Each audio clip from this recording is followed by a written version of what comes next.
All right, hello everyone. This is a one cut. Again, I think I'm realizing why I'm doing the one cut thing because it takes a lot less time. So what I figured I'm going to do is I'm going to just take my journal here and I'm going to flip through it. I read the pages that I want to go over in advance just so it's not a complete scramble here. And I'm just going to start by telling the story of the beginning of my adventure to Europe. So I guess the first thing you guys need to know is that our first stop was London. It was a direct flight. We flew at, I think it was 10:30 a.m. on May the 6th, and we flew right from Vancouver to London. 10:30 doesn't sound right though because it was a red eye. I do remember that. Got on board the plane. Mitch and Lisa were sitting across the plane from us, and Jen and I were on the left side.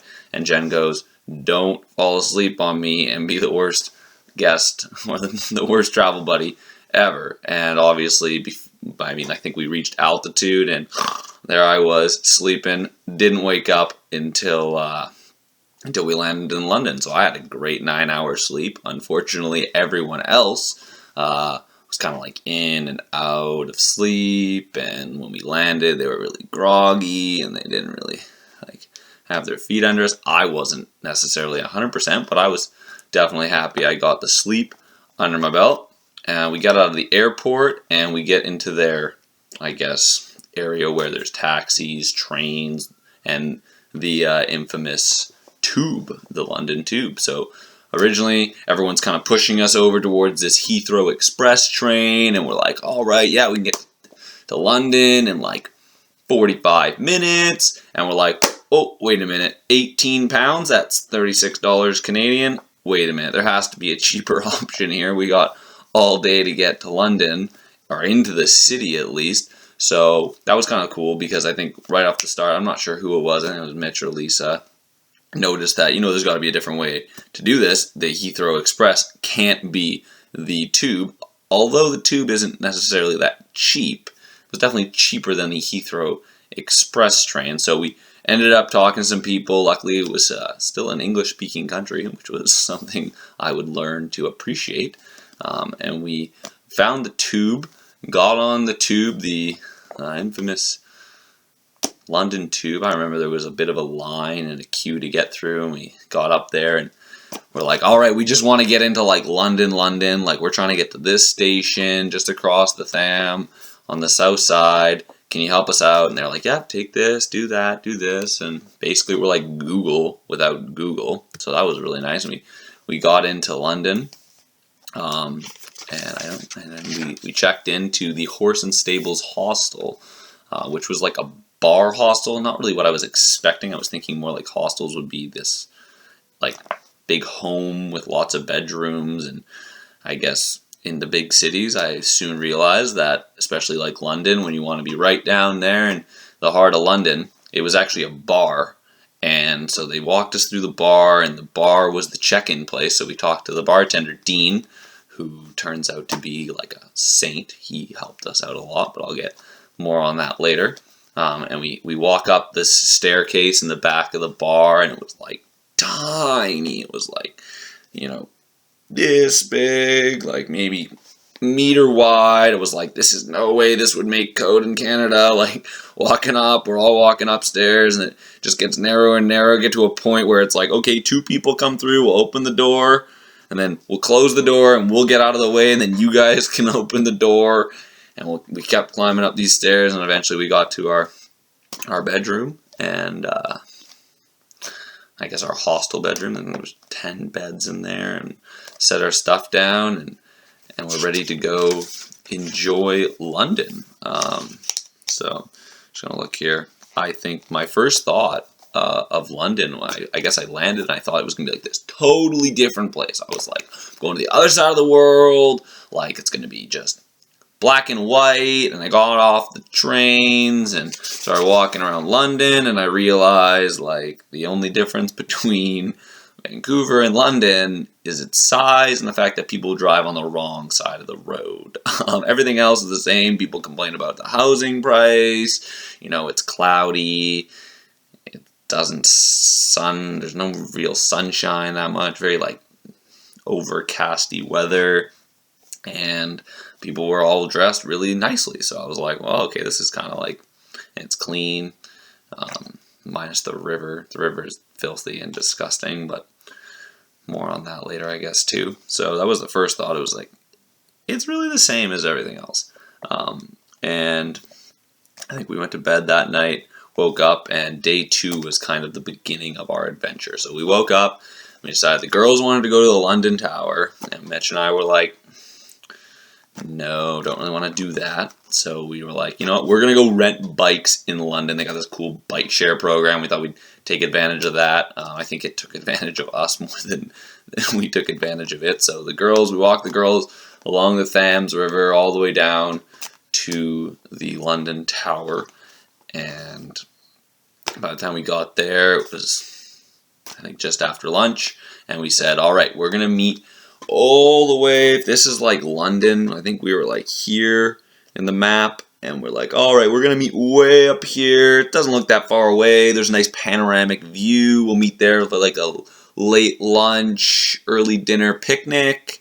And Mitch and I and the girls kind of parted ways from there, and we decided to come around and go biking. So we found a bike share place and ripping around, and Mitch is going like, stop, like, you're gonna kill me, dude. Like, we were weaving in and out of traffic, and he was a little panicked. I know he was. So whether he says he was or not is a different story, and we weren't sure what the girls were up to at this point. So we started biking around, and then I don't really remember what we did after that. I know we stumbled into a bar at some point, and we're like, let's get some beer. We got lots of time to get to where we're going after we did a bit of biking, about half an hour of biking, I think it was. We did 45 minutes maybe, and we paid £2 for it. We thought that was like a full day thing, and it definitely wasn't. So we paid $4 to rent bikes for 30 minutes, which in hindsight, now knowing what it costs to rent a bike in the rest of Europe, that's like what you pay in some countries to rent the bikes for the whole day. So we're like, okay, London's pretty expensive. 1-speed bikes cost $4 a half hour. We get into the bar and we think, oh, we got time. So we sit down, grabbing beers at this English pub on the side of the road. Wasn't really anything special, but it was definitely an English pub. There was tons of beer, wood everywhere, and we're just chatting it up. And eventually we're like, wait, what's that? And there was a dog. Not just one dog, but all these little dogs. Like, everyone was bringing their dogs into the bar. And we're like, okay, that's not normal. So, in case you're wondering, apparently you're allowed to bring dogs into bars, at least pubs, in London. So we're sitting down, and then we take a look at the watch, and we're going, oh, okay, so we got some progress to make, I guess, in order to get to where we're going, because the whole biking thing and then getting to this pub took a little bit of time. So we're like, yeah, let's get back on the buses and let's get over there. So we hop back on the bus, and we tried to, at least, and we realized we had to get an Oyster card to get on the bus. So we get to the bus, we're like, yeah, we're ready to go. We got our pounds in hand. We're like, all right, Mr. Bus Driver, we would like to go here. He's like, sorry, you need to actually have an Oyster card before you can even get on the bus. So it's like, you can't just pay the bus driver with their currency. You have to go find a convenience store. Like if you're in Vancouver, you had to go find like a Shoppers Drug Mart or Safeway. At least in London, they were a little bit more accessible. So we hopped on down back to the convenience store, and we got our Oyster cards paid for, got on the next bus, and we started heading all the way. At this point, we were like a third of the way, I would say, to where we were trying to go, way up in this top corner.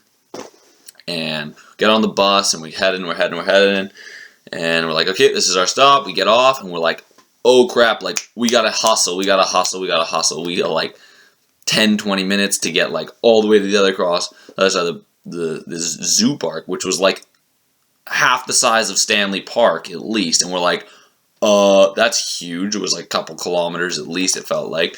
And we were on one side of the park, and apparently the zoo entrance was on the opposite side, of course. So we start like walking. Eventually we're like, this is the first time we've split up, like the girls and Lisa and Jen and Mitch and I have split up, and like we told them 5. It's like 4:45. We're like, okay, we gotta get there. We gotta get there. And we just like hustle. Eventually, we're like huffing and puffing, and we get to the other side of this park, and we go up to the guy at the zoo, and we're like, oh, have you seen like 2 girls? You know, like definitely not from here. Probably would have talked to you. It's 5:15, so we're like, okay, we're 15 minutes late. Maybe they left us. And I think we said, like, if we're not there after like 10 minutes or whatever, start heading back home and we'll meet you back, just as a backup plan in case something went wrong like this.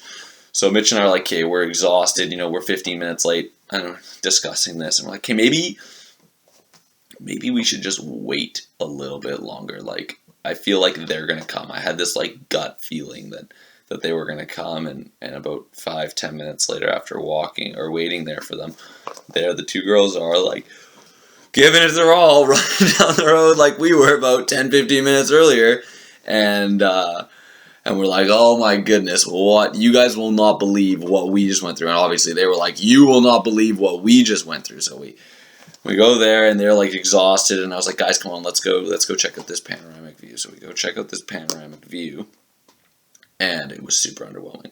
The London skyline is like a 3 out of 10, 2 out of 10.